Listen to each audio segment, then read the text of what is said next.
when we don't have electricity for 3 weeks in a row, the only person comes to mind is NHLANHLA LUX, not the politicians, not even the president of the country, not even Eskom, not even anybody. NHLANHLA LUX and Soweto Parliament and the people that work, because this boy works, he sleeps on our kitchen floor until the problem is solved. He's not here to lead his members. He leads society. Even members of political parties benefit from my leadership, even though their leaders are talking nonsense.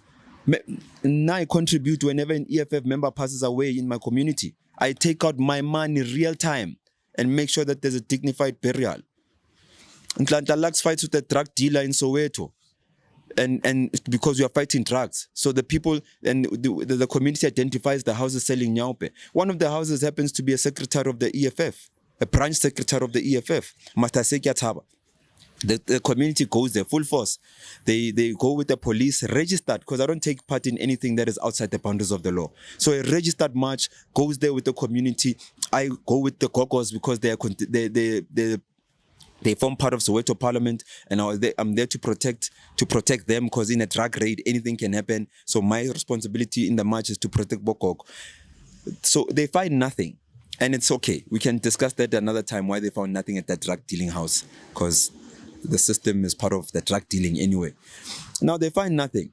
We leave. A few days later, EFF national office, the EFF deploys its national spokesperson to come down not only to the province, not only to the region, but to a ward, and say that this NHLANHLA LUX, we are going to make sure he gets arrested. He stole 300 rands from an old man's house. Shebanna. Political party. They're supposed to be advancing and bringing about solutions for the people. They are here to make sure that they put stumbling blocks and hurdles in the way of the people that are actually helping the people. These political parties are very short-sighted. Now I'm subjected to running around, going to court. Apparently I stole 300 rands. 300 from a drug dealer's house with the police. Because I was with the police the whole time in that march. And what makes it worse, that man I didn't even speak to on the day.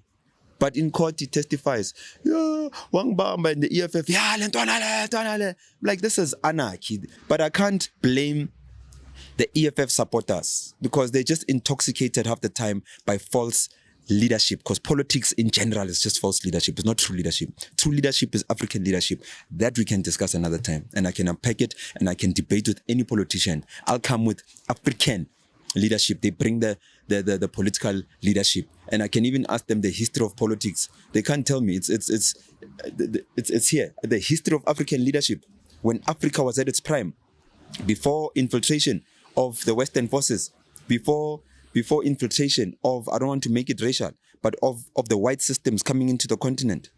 In pre-colonization, Africa pre-colonization, that leadership is the only leadership that will save this continent and nothing else. I'm saying it on record.